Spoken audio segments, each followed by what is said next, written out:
On May 14, 1874, an urgent message was sent from the Imperial Palace in Beijing to Shen Baojian, Minister of the Naval Administration in Foochow, some 2,000 kilometers to the south. We are informed of Japan's plan to occupy Taiwan, the Emperor wrote, which was and always will be Chinese territory. Shen received instructions to visit Taiwan and find out how to quietly deal with the crisis. Shen had long been aware of Japan's maritime threat. He had dedicated the previous 8 years of his life to building a modern navy for China. It now consisted of 15 ships built at his Foochow arsenal and another 6 warships bought from yards overseas. But equally important, he had a cadre of foreign-trained Chinese naval officers capable of commanding these ships in battle.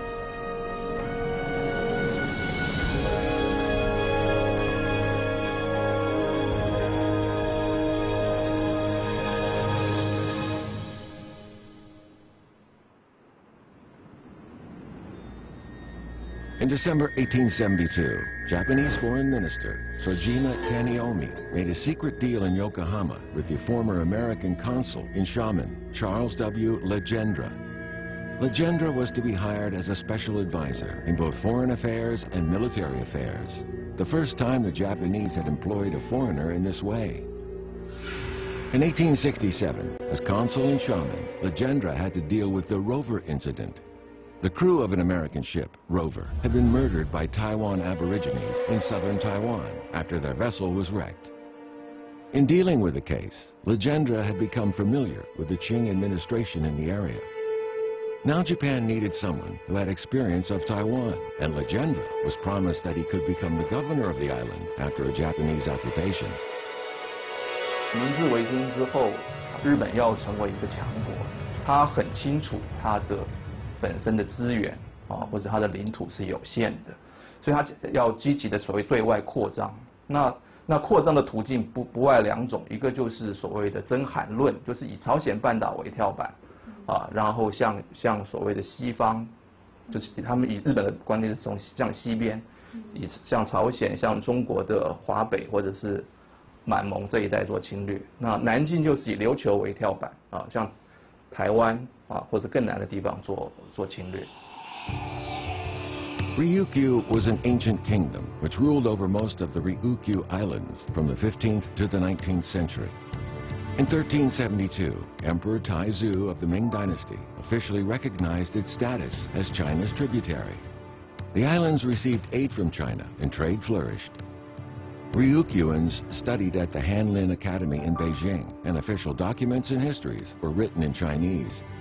It was said that even the gates of Ryukyu's palaces were opened toward the west, the direction of China, to symbolize this attachment. According to historical records, from 1372 to the 1870s, China sent 24 envoys to Ryukyu to confer honorary titles on its vassals. The envoys usually sailed via the Diaoyu, Huangwei, and Chowei Islands to Okinawa and Ryukyu.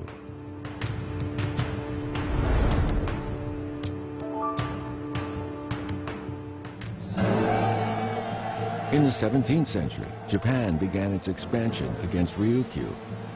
In 1609, the Tokugawa shogunate invaded the Ryukyu kingdom, and its king, Shonei, was taken as prisoner back to Japan.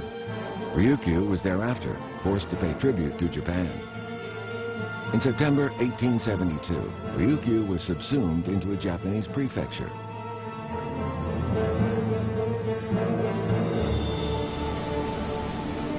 In October 1871, 4 Ryukyuan ships met a violent typhoon off the coast of Taiwan. 1 was lost at sea, and 2 were wrecked on the southern tip of the island. Initially sheltered by the Paiwan Aborigines, when they tried to escape, they were attacked, and 54 of the shipwreck survivors were massacred. The event became known as the Mudan Incident.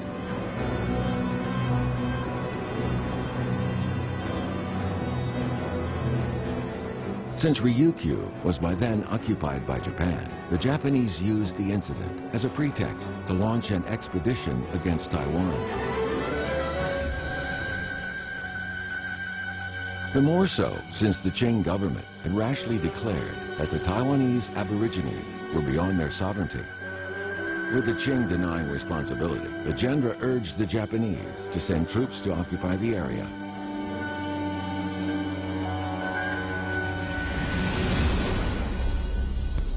Legendre provided the Japanese with maps and photos of Taiwan, marking out the territories of the Aboriginal communities.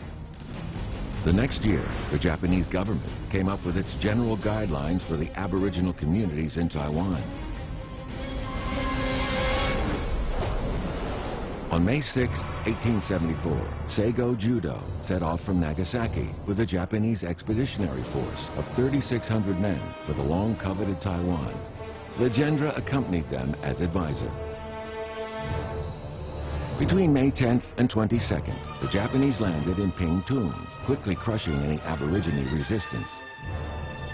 The Japanese established a governorship in Guishan and began to build barracks and other facilities for a permanent occupation.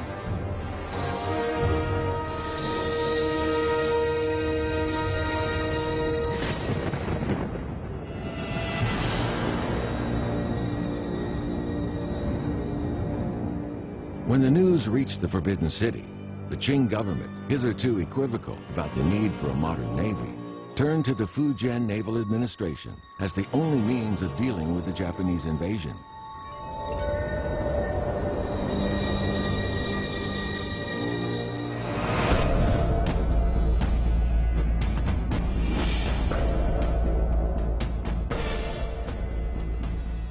On May 29th, the court appointed Shen Baojian Inspector General for Coastal Defense and granted him a free hand on foreign affairs in relation to Taiwan.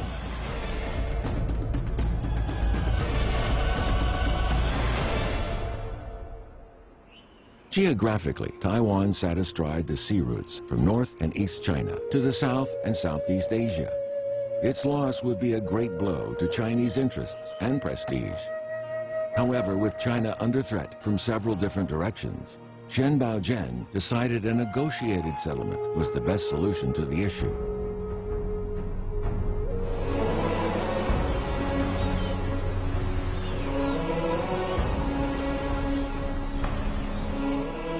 On June the 14th, Shen Baojian and his entourage, including French advisor Prosper Jekyll, set out from Foochow for Taiwan.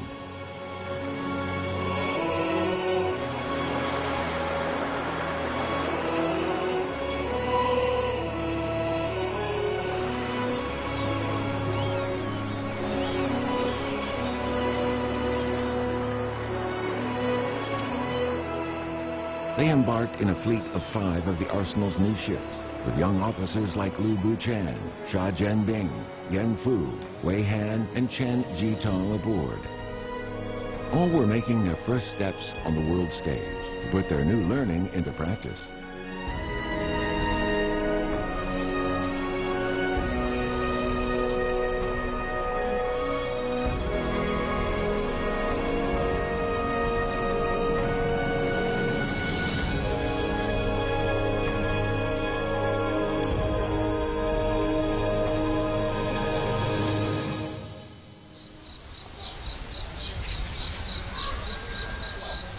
On June the 17th, the fleet arrived at Anping Fort in southern Taiwan.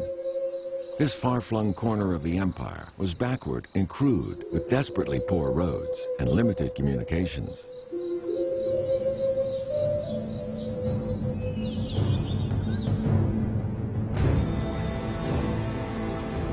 Shen Baojian immediately summoned the local Qing officials for a council of war.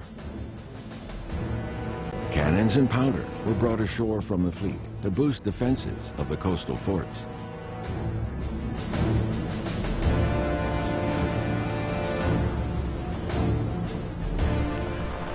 Meanwhile, in Beijing, Li Hongzheng had raised a force of 6,500 men to be dispatched with all speed to assist Shen Baojian.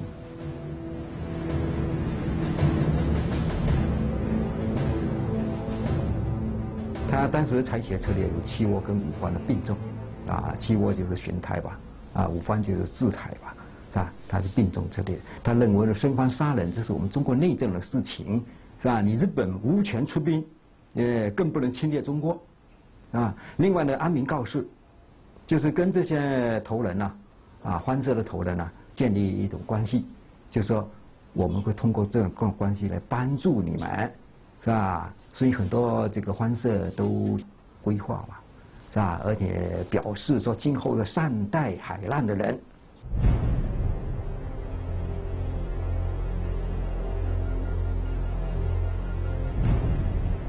In August, leading Japanese statesman Okubo Toshimichi arrived in China to negotiate a resolution to the situation. 中国的当时福建的船政舰队实力是远远高于他，而且日本在台湾当地还遇到了瘟疫。这时候日本人怎么办？这他就开始，就是选择了，就是按中国，就是中国你给个台阶吧，我就下去了。 The British brokered a settlement by which Japan would withdraw from the island and would receive 500,000 tiles of silver in compensation for the murdered Ryukyu sailors. The British minister to Japan wryly expressed the view that this showed clearly China's willingness to pay to be invaded.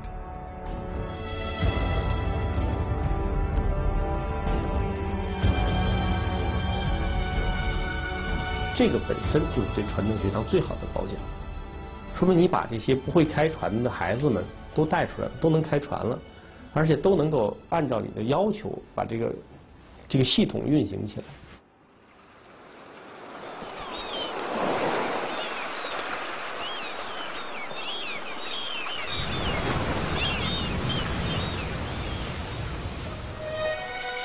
The Japanese forces withdrew, but Shen Baojian and his fleet decided to stay to bolster the island's defenses. 把一块处女地怎么样给它做一个完整的施政的建设，我觉得他似乎是感觉到，这是他一生当中一个可贵的机会，他可以去施展他的抱负。他尤其认为说台湾的地位非常重要，所以福建巡抚根本就应该派来住在台湾，所以后来叫做福建台湾巡抚，以前叫福建巡抚，后来有一阵子称福建巡抚、福建台湾巡抚。 半年住台湾，半年住福州。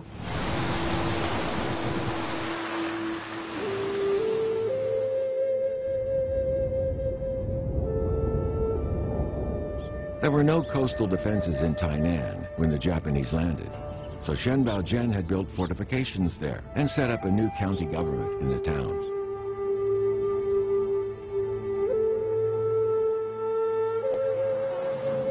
他把台湾的行政区划也做了一些改革，1府4县，3厅变成2府8县，然后这个整个行政区划让台湾的经济重心在1860年之后，慢慢的从台湾的南部往北部移。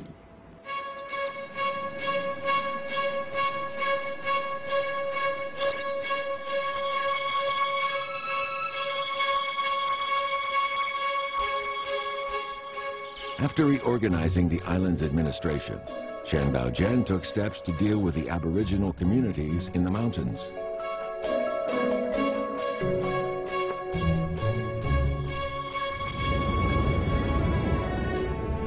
Most Aborigines lived in the mountainous regions of the east or south of the island and had little connection with the Han settlers who lived in the coastal areas of the west.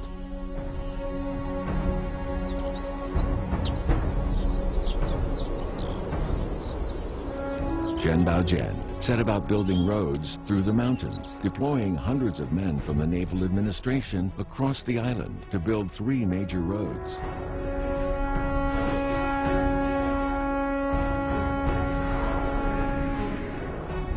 在台湾年轻一辈都喜欢爬山，新横贯公路、八关古道都是在那个时候他开的。我们这个苏花公路的前身、南回公路的前身，还有今天的新中横公路的前身，都是在他那个时候动用官兵人力把这个道路开发完成。所以沈葆桢对台湾的建设是开先河。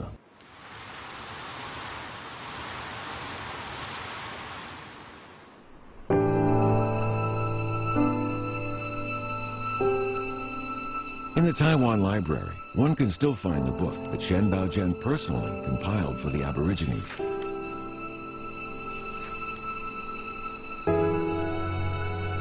Wherever the road reached, so would Shen's education program, with schools for both children and adults. The literacy drive not only opened the road to practical skills in the 3 R's, but also to Chinese morals and customs about filial duty and the correct proprieties of relations between the sexes.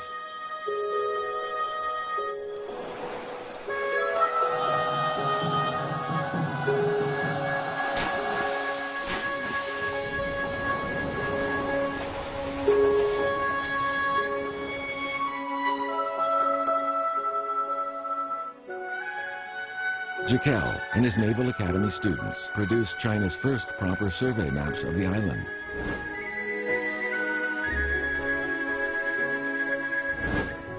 Unlike traditional Chinese maps, which were merely rough sketches, these used modern methods of scale measurement, which showed the precise layout of streets and districts.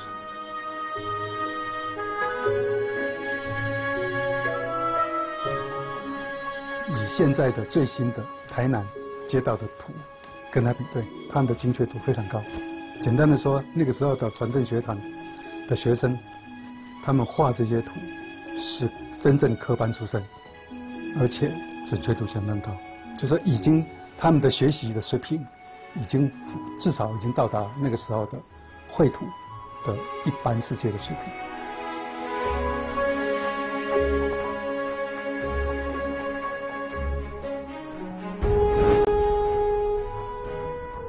The students completed the map of the port of Anping independently of their instructors. It was the earliest 1 to 10,000 scale map produced on the island and clearly bears the names of the Academy graduates.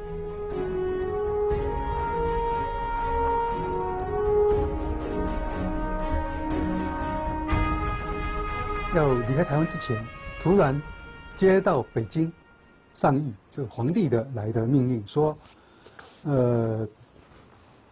要福建、台湾的地方官员，把这个地方的民行风俗、画图、解说给皇帝了解。沈葆桢呢，就把要画台湾原住民的这个图的任务呢揽下来，就叫他的这些就传正学堂的学生们去负责画这个图。 The illustrations showed different aspects of lifestyles of the indigenous ethnic groups on the island, together with the local flora and fauna. The students worked more than 6 months to complete them. The illustrations gave the late 19th century viewer an unparalleled insight into the lives of the island's natives.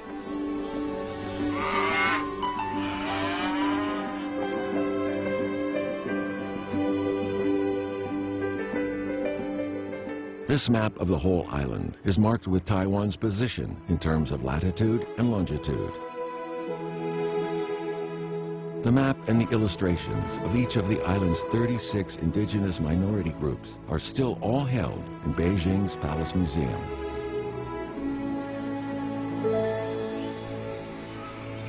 The Qing Wells was another development project undertaken by the students. Aware of the need for fuel for his ships and the industries that built them, Shen Baojian founded the state-owned Keelung coal mines by merging a scattered group of private mines together. He authorized Academy graduates Che Jianchuan, Lin Rejung, and Lin Qingshen to acquire the latest mining equipment and technology from Britain. Qing Wells became China's first coal mine to use modern machinery. 陈葆桢啊，他们的师生啊，通过学到的知识，对台湾的现代化建设啊，发挥了重要的作用，特别是在工矿啊、这个电信电报啊、造船、翻译等方面都发挥了重要的作用，而且成为了台湾近代化的最早的一批技术骨干，啊，对台湾的近代化呢是奠定的基础。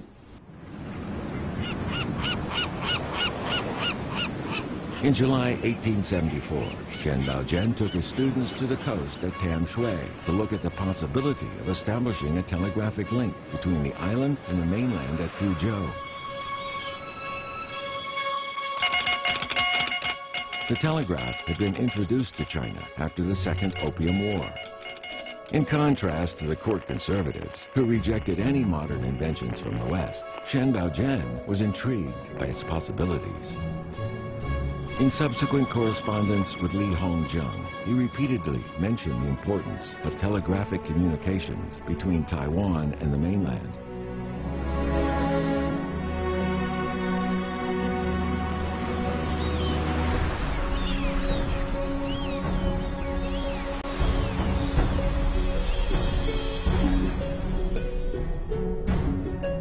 As ever, whenever he discerned a need, the first thing he did was to get people in training.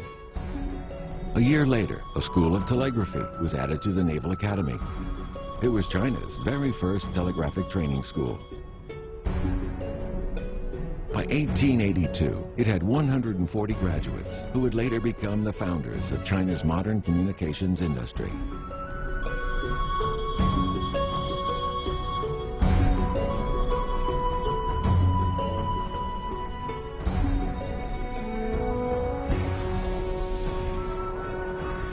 In July 1887, a group of telegraphy graduates from the Naval Academy arrived in Taiwan.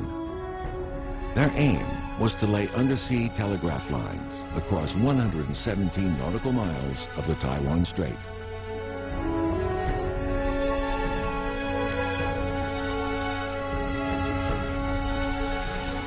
On October the 11th that year, the system entered service.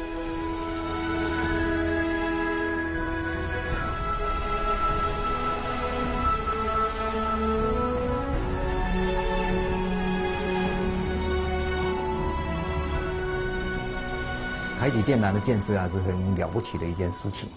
在我们国厂的电缆啊线路还没有开通的时候，沈葆桢跟他的后人已经在台湾建成了，所以以后呢，台湾的消息非常畅通。这也是宝岛台湾啊迈出的这个近代化的很重要的一步。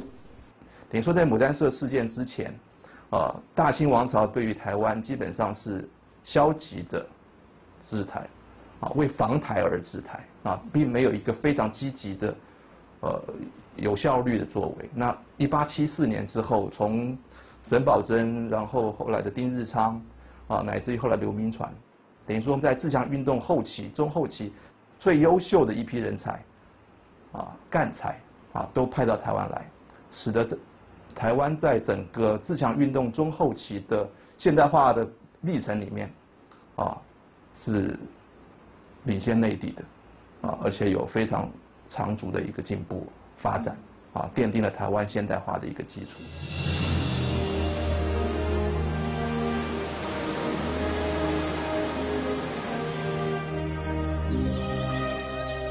Shen Baojian governed Taiwan for exactly 380 days. In the verdict of Taiwan historian Li Anhing, Shen was a dynamic problem solver who built roads, settled the Aborigine peoples, and laid the foundation for future prosperity. There was almost nothing that was beyond him.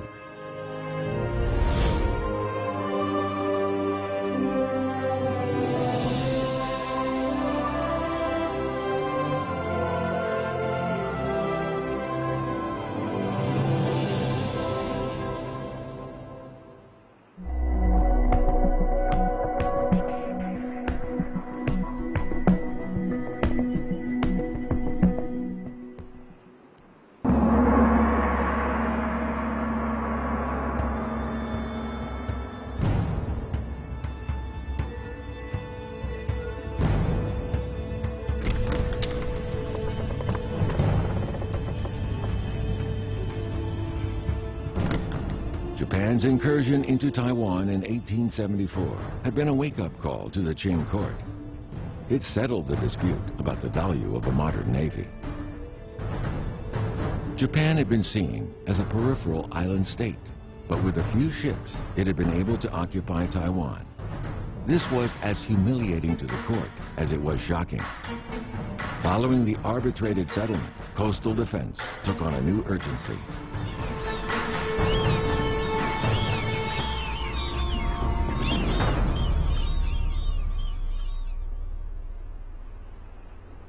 On his return to the Foochow arsenal, Chen Baojian was faced with a new problem. The French engineers and technicians' contracts had expired, and many had returned home. Imports from France were often delayed because of insufficient communications. Maintaining the effective running of the establishment without external help now became the top priority.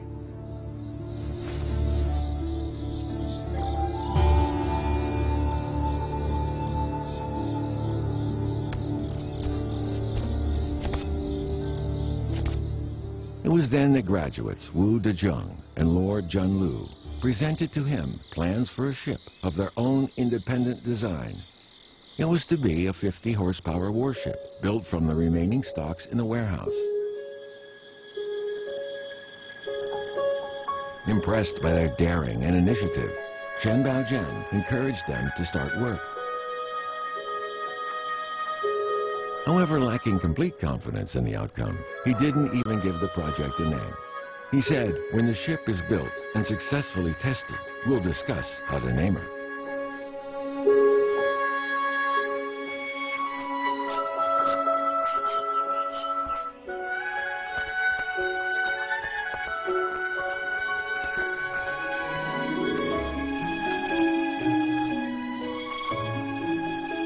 The ship turned out to be a success, and did so in less than a year.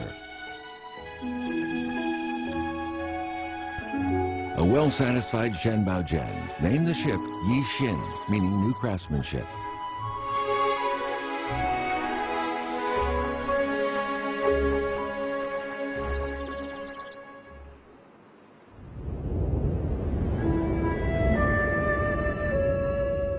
In May 1875, after months of deliberation, the Qing court decided to build two navies, the Northern Navy in the north and the Southern Navy in the south. Chen Baojian was named Minister of the Southern Navy, while Li Hongzheng, Minister of the Northern Navy.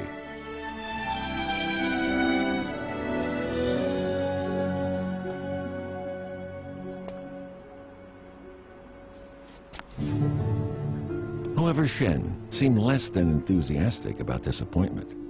On one hand, he was exhausted by his exertions in Taiwan, and on the other hand, he was concerned about the future of the academy.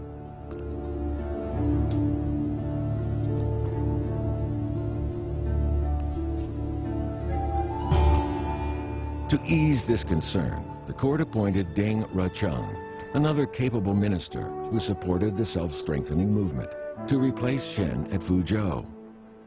Relieved, Chen Baojian accepted his new appointment and went to take up his post in Nanjing. China's two greatest enthusiasts for sea power were now set on parallel courses.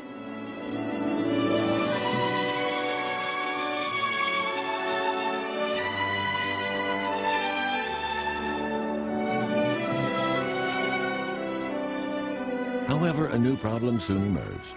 How would it be possible to fund the building of two navies simultaneously?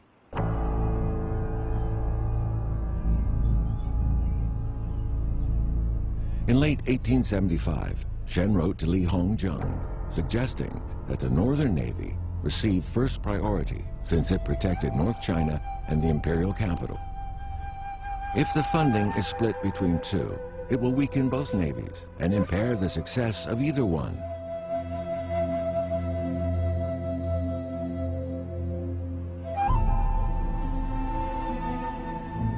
Li Hongzheng was moved by Shen's selflessness.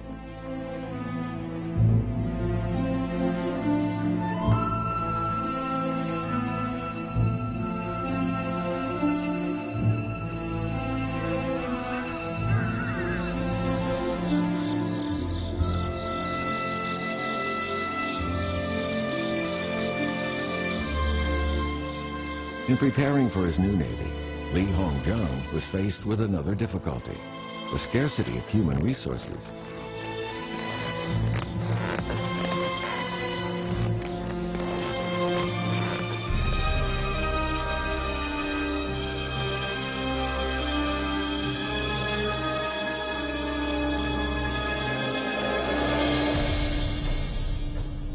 By 1879, the warships he purchased were gradually being delivered, but he did not have enough qualified men to crew them.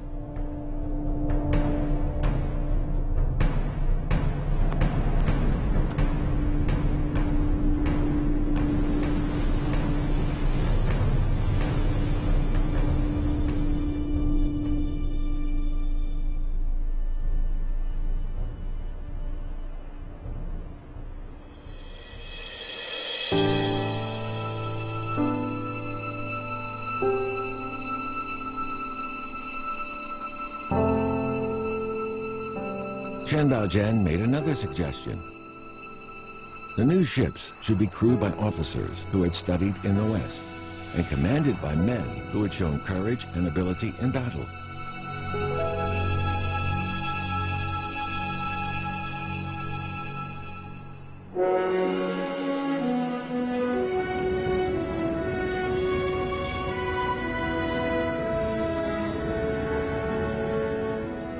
This idea married those Western-trained young officers with the older generation of officers who had real combat experience.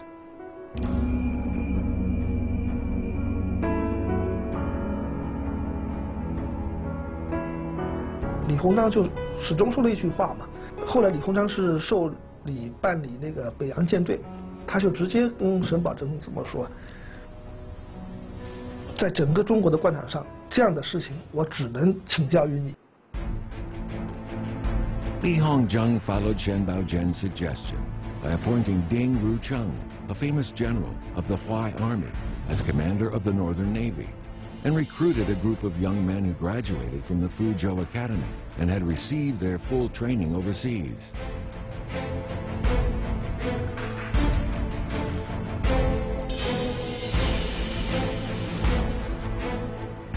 Among them were Lu Buchan and Lin Taizong, who were soon to write a training manual called On the Operation of Western Battleships and Batteries.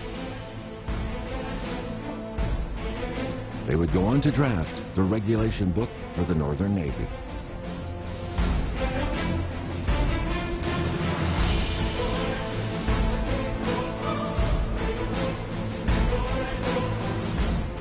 Luo Fun Lu, Sa Jianbing, and 10 other Academy graduates were given important positions in the Northern Navy. At the same time, Li Hongzhang transferred more than 20 young officers of the Fujian fleet to Northern. They constituted the core of this newly established modern navy.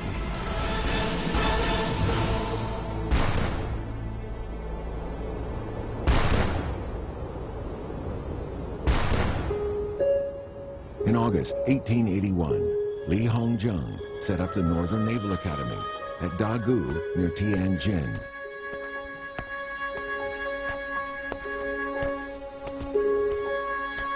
Yan Fu, another Foochow graduate, was appointed the first dean of the English department a few months after he'd returned from Britain. The importance of education to China's very survival in such a fast-changing world preyed on the minds of the reformers.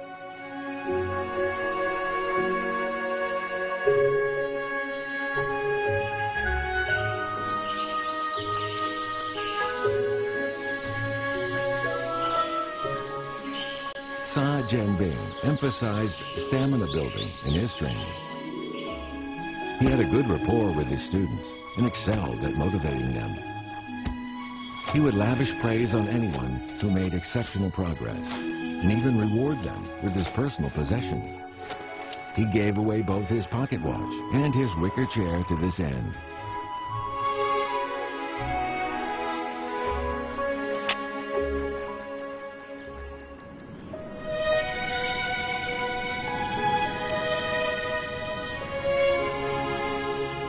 Unsurprisingly, the Northern Academy adopted its teaching methods from Foochow. The year after it was established, an intake of students were transferred en masse from Foochow to Northern.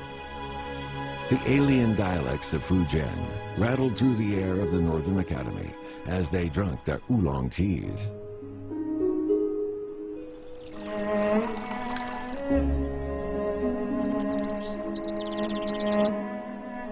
后来中国又出现了很多水师学堂，像天津水师学堂、江南水师学堂，或者广东的黄埔水师学堂也好，甚至于直到民国时期的海军学校也好，我们会惊讶地发现到一个事情，它的所有的学制的安排、课程的设置，基本都是按照船政学堂一脉相承继承过来的，所以船政几乎这个模式奠定了后来的上百年的中国海军的教育模式。福建船政学堂，它应该是中国近代海军的摇篮，也是整个中国海军在北方、在南方各个区域组建新式的海军部队的形成他们最初骨干的那个大本营。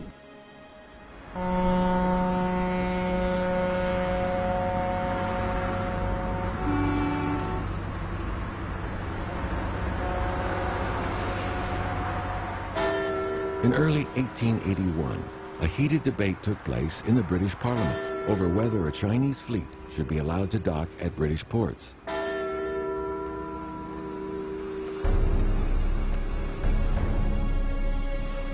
This Chinese fleet consisted of 2 battle cruisers, purchased from the UK. Previously, when China purchased warships from Europe, it would have to hire Westerners, at no small cost, to sail them to China.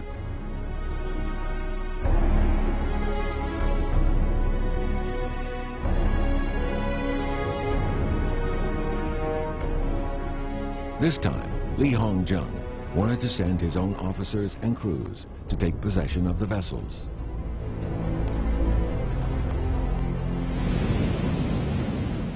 In December 1880 and February 1881, Ding Wucheng, Lin Taizong, Lu Buchan, and Deng Secheng were sent to the UK to take possession of the Yangwei and the Chaoyang.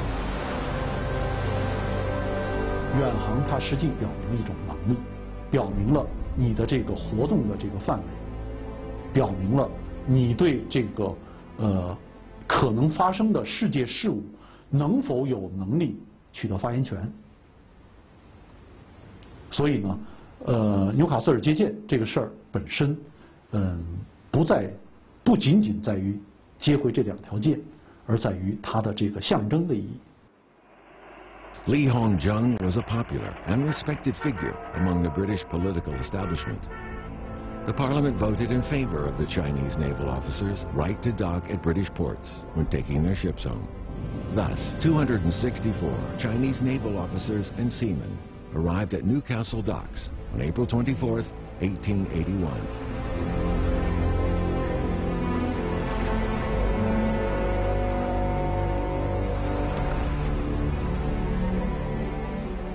Before their arrival, General Ding Wucheng had already been received by Queen Victoria and met with members of the Admiralty. It was a rare opportunity for the Chinese military leaders to have dialogue with their British counterparts.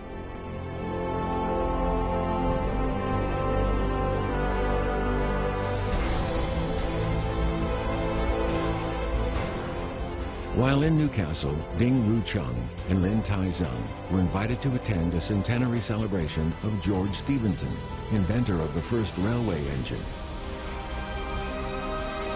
At the reception, a British journalist started a conversation with Lin Taizong, and when Lin said he came from Fujian, the journalist seemed nonplussed. Allegedly, Lin Taizong explained, "It's the province where Lapsang Souchong, the black tea your royal family loves so much, is produced." Lin Taizong then delivered an eloquent speech in perfect English, which impressed the assembled audience. So much so that the next day it was published in the local paper. Thus, the modern Chinese Navy made its first impressions on the West.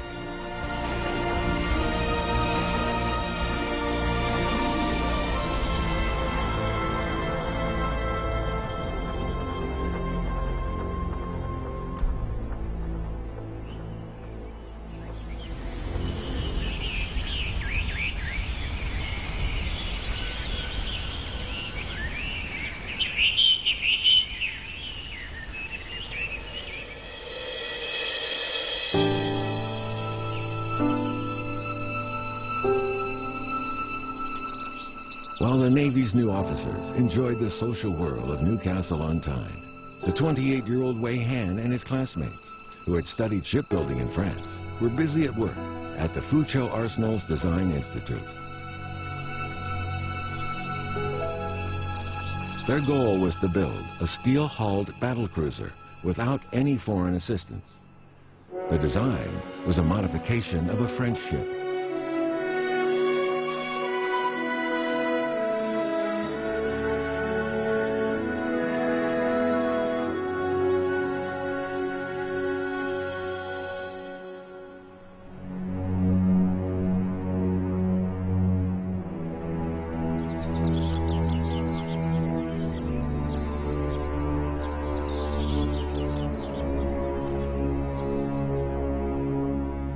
Kaiji was China's first 2,200-ton cruiser, and it was launched in January 1883.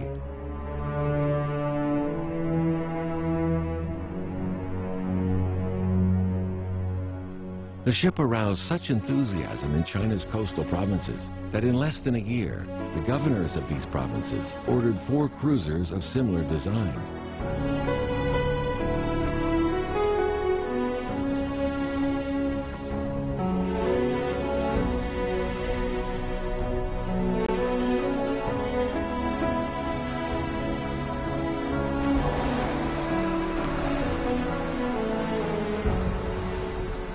On January 29, 1888, Long Wei was launched. It was the first steel-hulled ship designed entirely by the Chinese. It incorporated the most advanced shipbuilding technologies found anywhere in the world. It was considered a great achievement.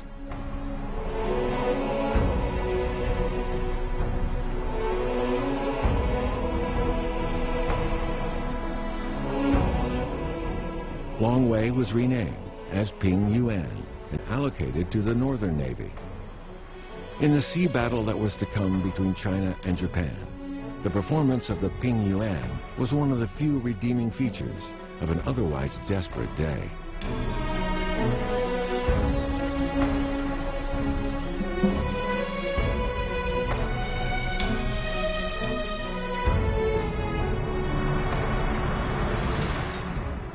From the Yixin in 1876 to the Long Wei in 1888, the graduates of the Foochow Academy had indeed come a long way. They exemplified the potential energy and genius of a country sometimes derided as the sick man of Asia.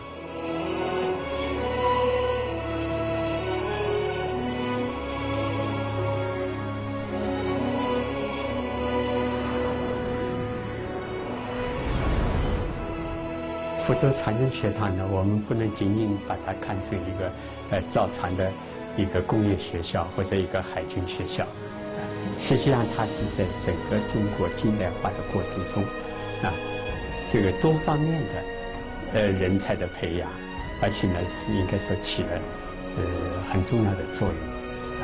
除了这个军事人才，当然北岸海军的这个主要的这个海军，除了好多海军司令都是这个还有就是工业建设特别是造船和铁路那么造船的很多这个造船工程师，很多科学家从船政学堂培养出来。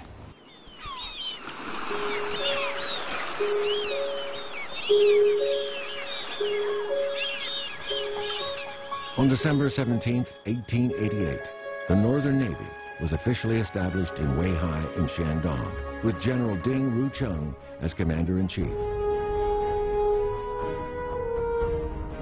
Lu Buchan was commander of the Right Squadron and captain of the Ding Yuan, and Lin Taizheng as commander of the Left Squadron and captain of the Zhen Yuan.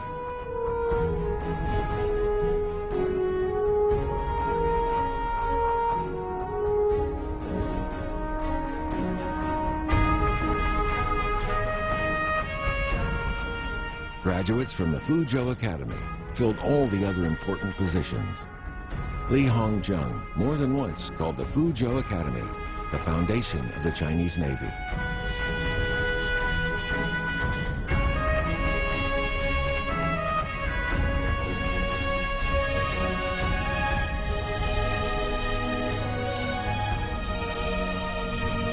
在中国海军有一个习惯，叫做无敏不成军，就是船政学堂呢，好像就是一个播种机，把一颗一颗的种子，这种海军的种子、技术的种子、近代化的种子，散播到了中国海防线上的每一个地方。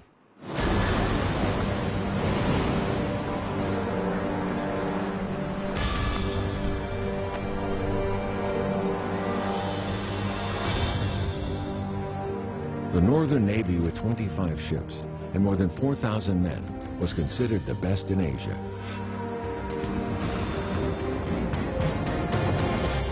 But when put to the test, Nemesis loomed. All will be revealed in the next episode of the Foochow Arsenal.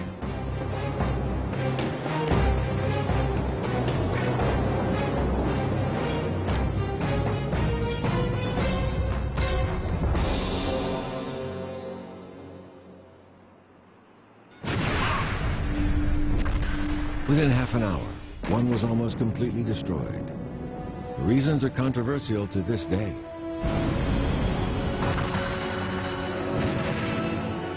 The war lasted 6 months. 11 ships' captains, all graduates of the Foochow Academy, went down with their commands. What had gone so wrong for the finest fleet in Asia?